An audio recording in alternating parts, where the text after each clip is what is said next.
Hello, good evening, good afternoon, good morning, wherever you are in the world.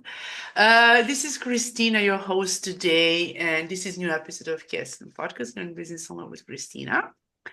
And I'm super happy today. I'm so excited to have my special guest speaker from far away from USA, Lady Hailey Rowe. Hailey, welcome to the new episode of Kesson Podcast.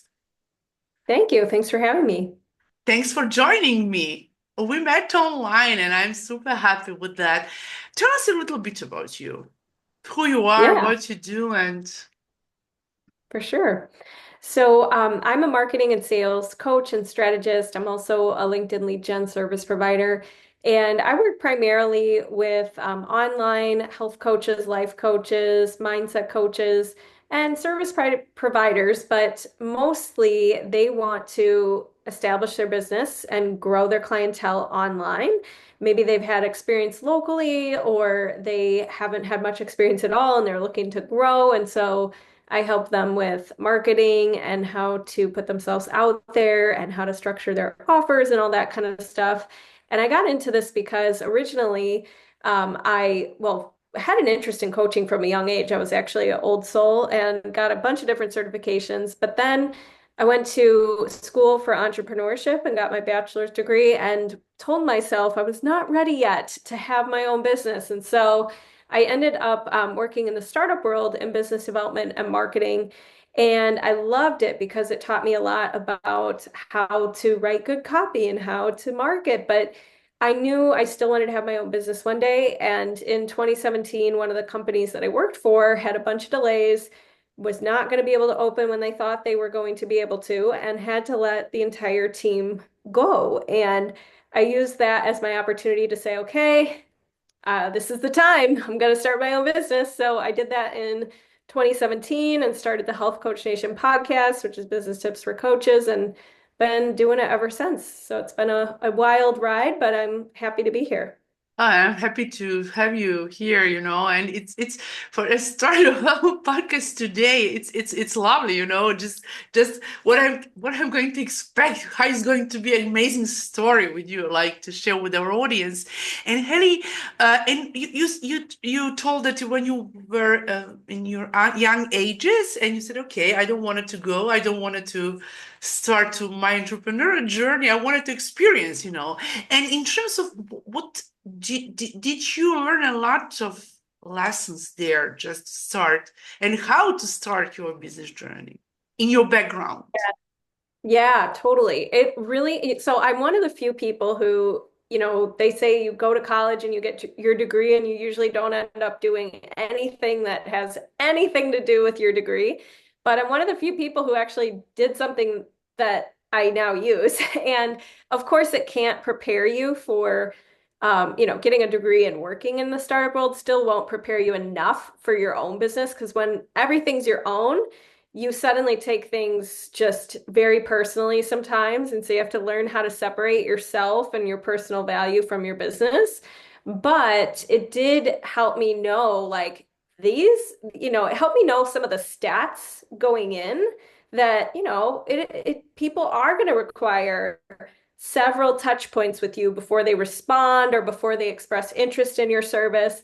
It also taught me just how hard entrepreneurship can be because some of the startups I worked for, I mean, I had a company I worked for where the lady who owned it was on Shark Tank and did not get a deal and got, a lot of bad feedback and criticism online and blah, blah, blah. And it's so I got to see firsthand that these folks who start their own business, they have to build a lot of character. They have to stay very disciplined. They have to do a lot of things for a long time without seeing immediate gratification. And so at least when I started my business, I went in knowing that as opposed to being like, oh, this is so easy. This is just going to take off. And so I think that was the biggest thing is just being able to respect.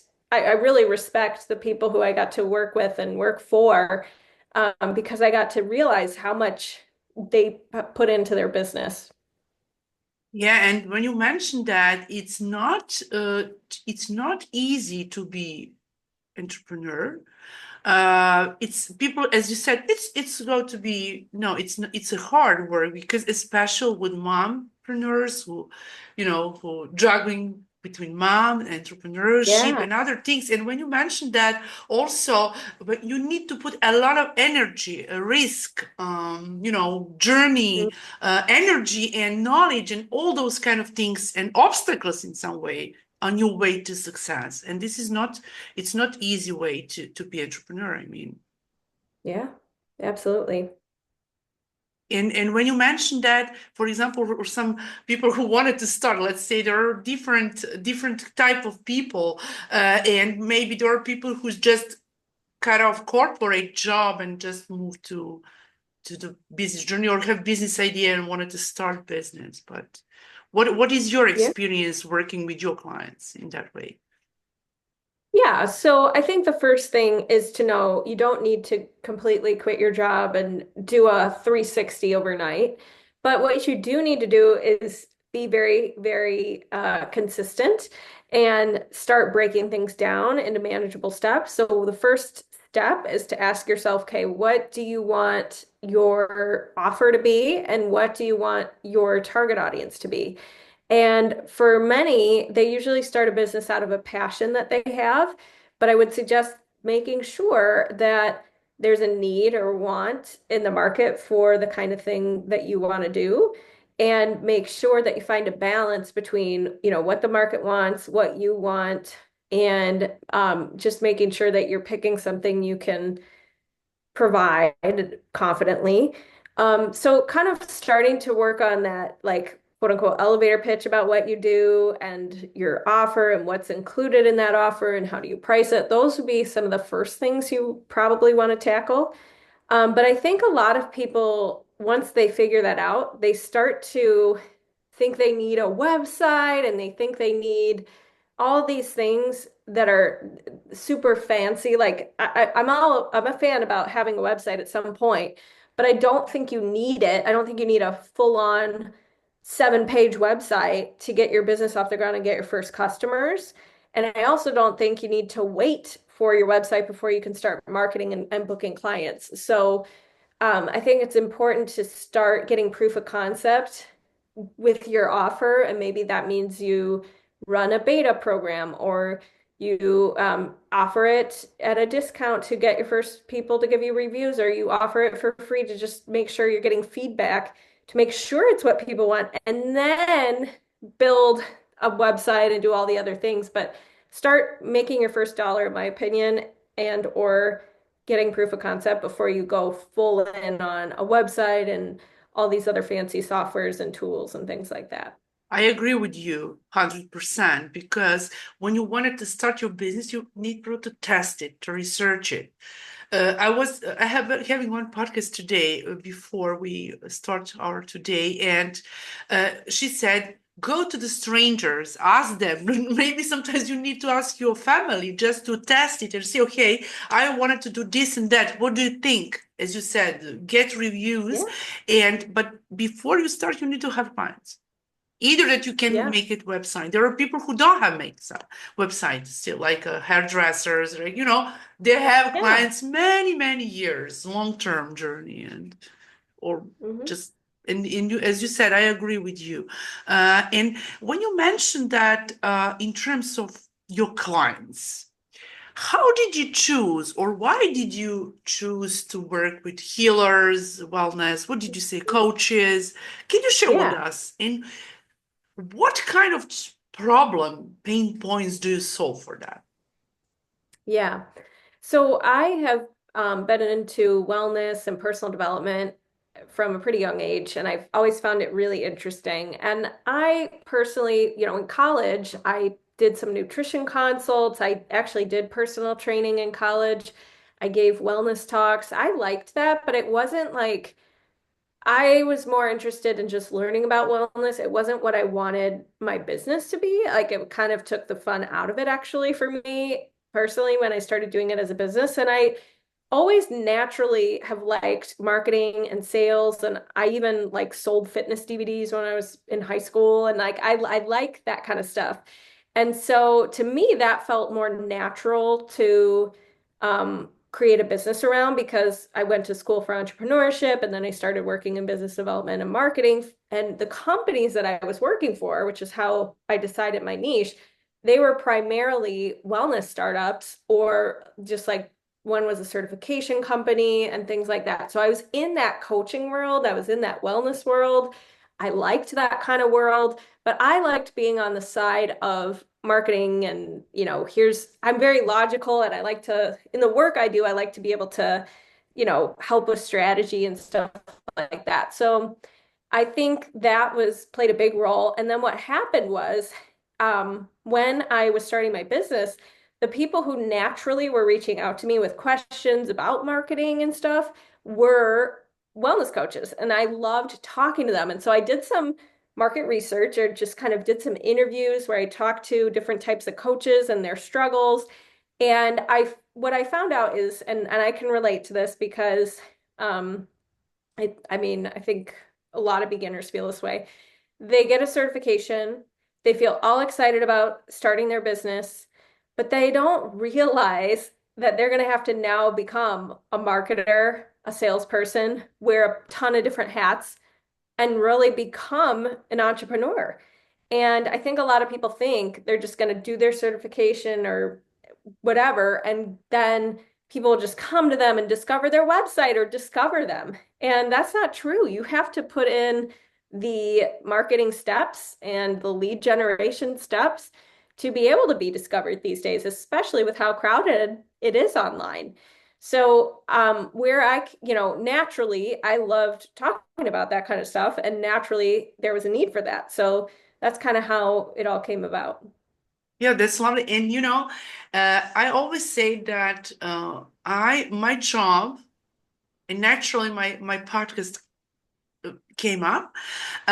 This is my job, this is my journey, this is my life. And as you Yeah. mentioned, working something, it was like a naturally, and especially when you said how your steps, just everything what you do in that natural and wellness part, it was from your college. Start with that, and you're something like that. You discover it, and you were in connection with that, and maybe it's natural way to connect you in your entrepreneurial journey to work with all those type of people. I mean, Hmm.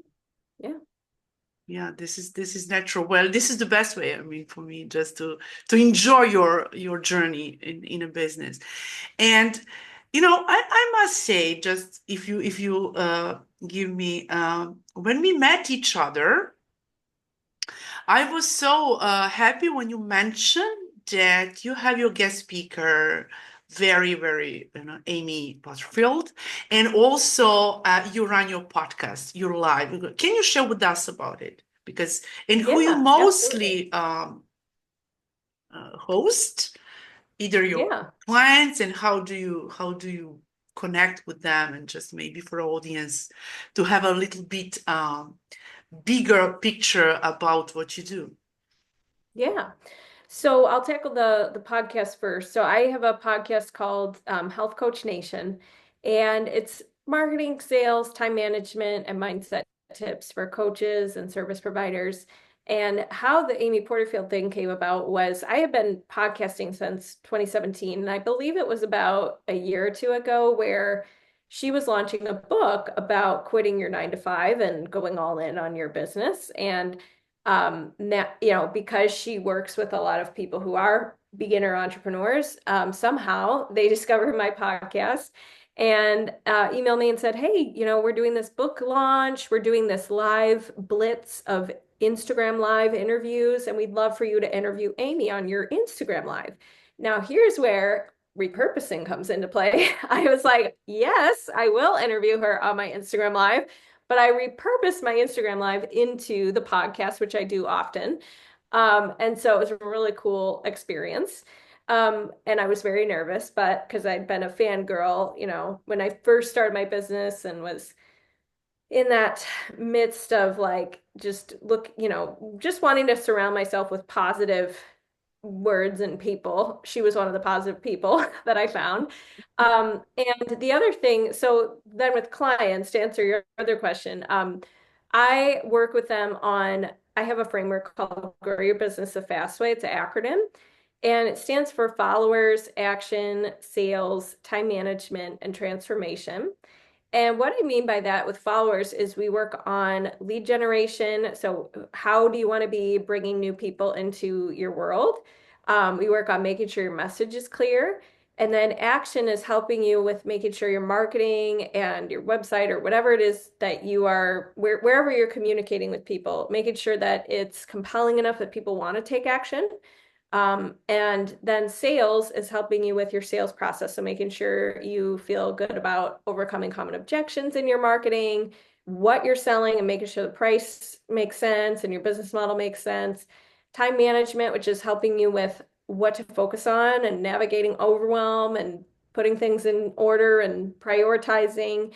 And then the last part is transformation, which is both what's the personal transformation required to get your business to where you want it to be. So a lot of times there's mindset things that have to happen. Like you have to believe that your offer is worth it. You have to, learn new skills like technology, things like that. And then the other part of transformation is making sure that your offer is differentiated, that you have good testimonials or case studies that you can use in your marketing. And those are kind of some of the things that I work on with people. And yeah, it's so great. Thank you for sharing that.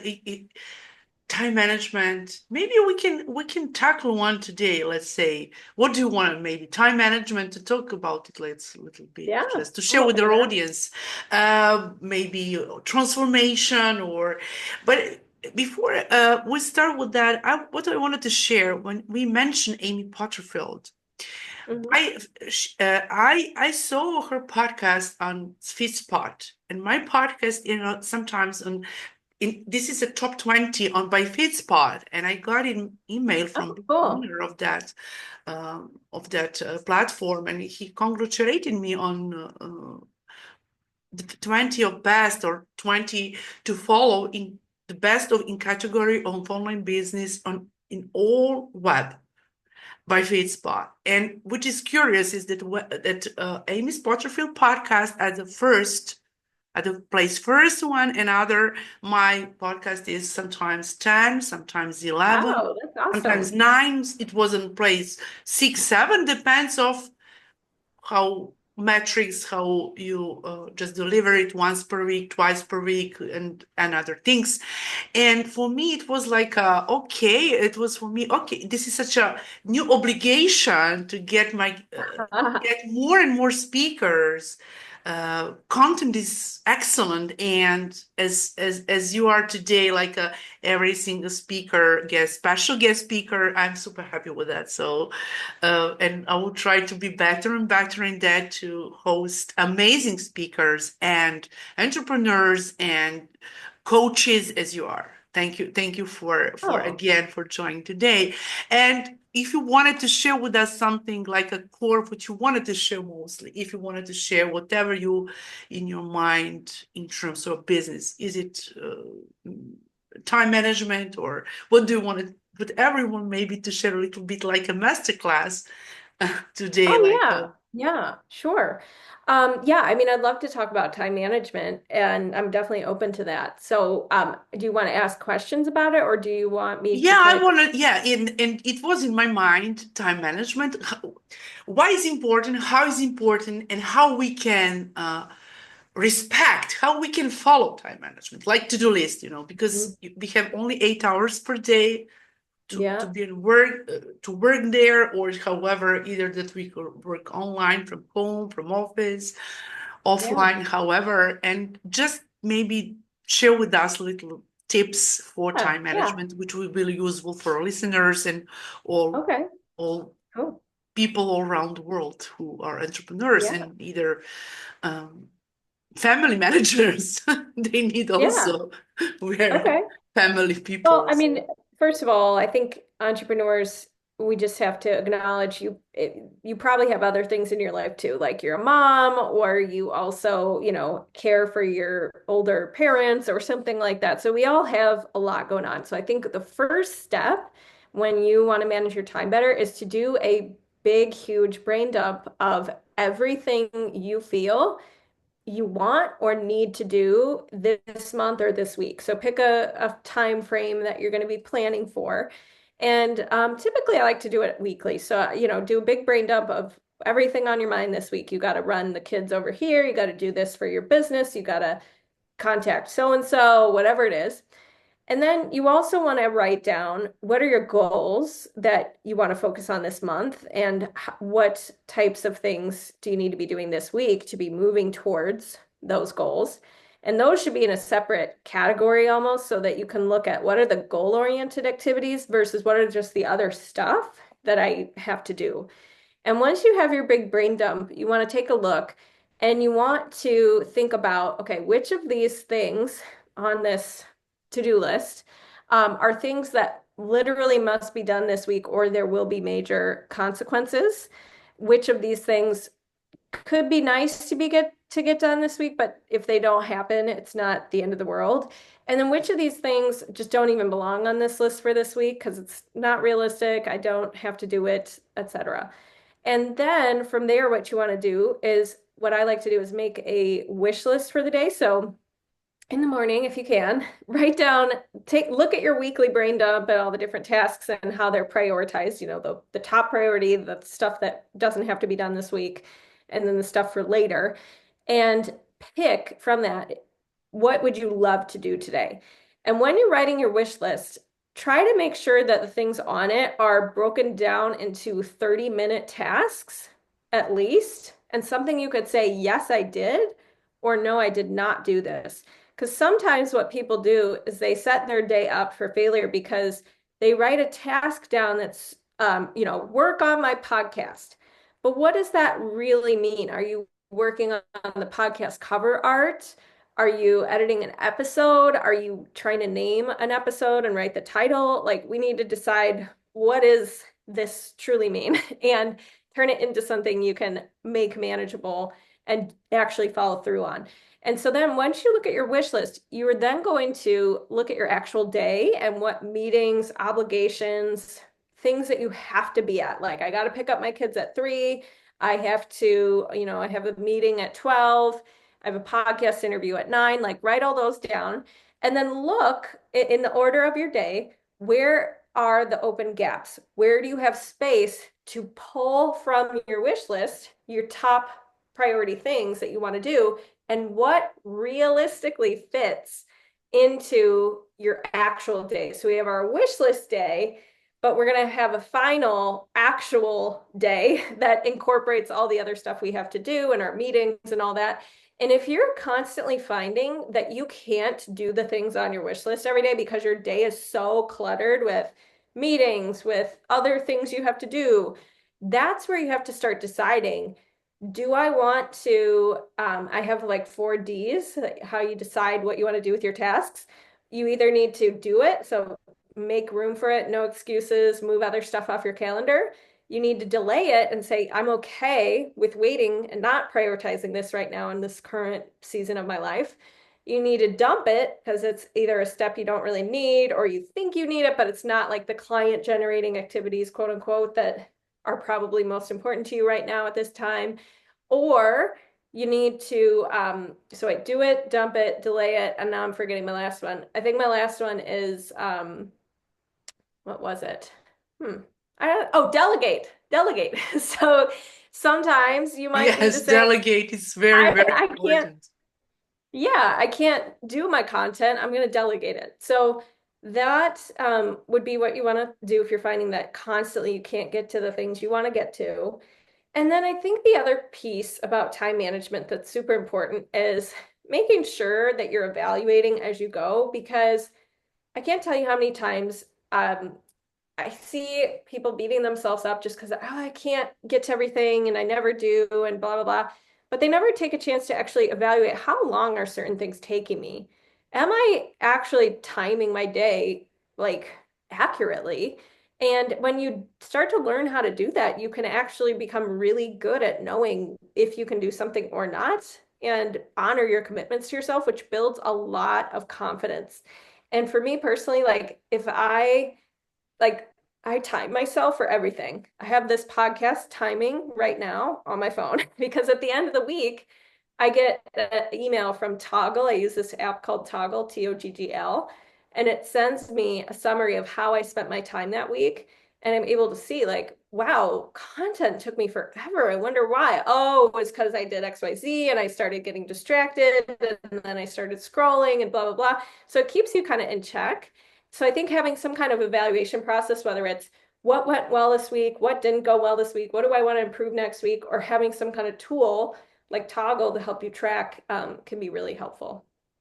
Oh, thank you so much. And this is such a great explanation and share your experience with time management because we really need that. And in some way we can get new habits. As you Yeah, mentioned, self-confident, because when we do repetition, every single day and say, okay, why I didn't do that because it's priority or not. So this is something when we just our body learn from there and we just have exactly what we need to do, what we have to do tomorrow. Yeah, this is I'm super happy with that, what you're sharing. Yeah, I will use something from there because I need to put awesome. in plan. Yeah, but we need to plan. Without plan, sometimes when I ask people for something and say either that on online, however, they say it looks like plan. And I said, Mhm. how, but I do my plan. We plan our podcast today. We plan, if we didn't plan that, how we will be connected today. I'm not sure. So this is Yeah, something when you need to plan. yeah. As they say, failing to plan is planning to fail. Yeah, and you also coach and teach your clients about it in Yeah, terms of yeah. time management. Yeah, and I do have like a free weekly planning system that takes you through how do you plan your day, how do you evaluate, what questions should you use. So if anybody's curious about that, I do have that at haleyrowe.com/, time hyphen planning. So if you're curious, how to plan your And week is and it going to prioritize. be such a kind of freebie for our Yeah. audience? A gift. Hmm. So, Haley, Yeah. thank you so much for that gift. I didn't know, but through the episode today, yeah, it will be lovely. I will put all links below this episode so audience can connect with you, and yeah, that will be lovely. So, Awesome. also, how audience can connect with you? Yeah, so I'm on Instagram at Hailey underscore Rowe, Hailey underscore ROWE. I also have the Health Coach Nation podcast, which Christina is going to be on as well. So stay tuned for Thank you that. so much. Yes, and HaileyRowe.com is my website, and my free Facebook group is called the Marketing Hub, and that's facebook.com/group/ the Marketing Hub group. So you're welcome to network in there and ask questions and that kind of thing. Thank you so much. And for all listeners who will listen to this episode, we will connect again on new podcast episode. However, if you have something new to share with us, but final message for people who wanted to start their own business because you were working with startups, with what would be some message to encourage audience to start own business journey? As we said, it's not easy, it's hard, but Mhm. it is achievable. Yes, yes, it is. And I think the biggest thing is to be willing to feel a lot of feelings, face a lot of rejection, delay gratification. And if you have that willingness and you're open to the journey, I think you will succeed. But if you're feeling like you're going in and it's going to be tit for tat, like I'm going to do these things, and if it doesn't work, I'm going to give up.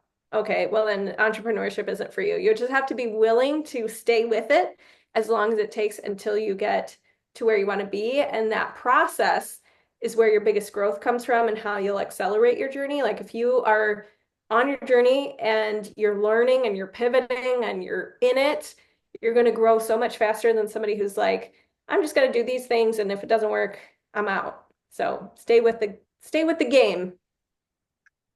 Kelly, thank you so much. It was such a pleasure having you today. I really enjoyed uh, interview with you today with this show. Thank you again. Have a lovely day and see you very soon again in Castle Awesome. Thank you. Podcast. Thank you so much and bye for now.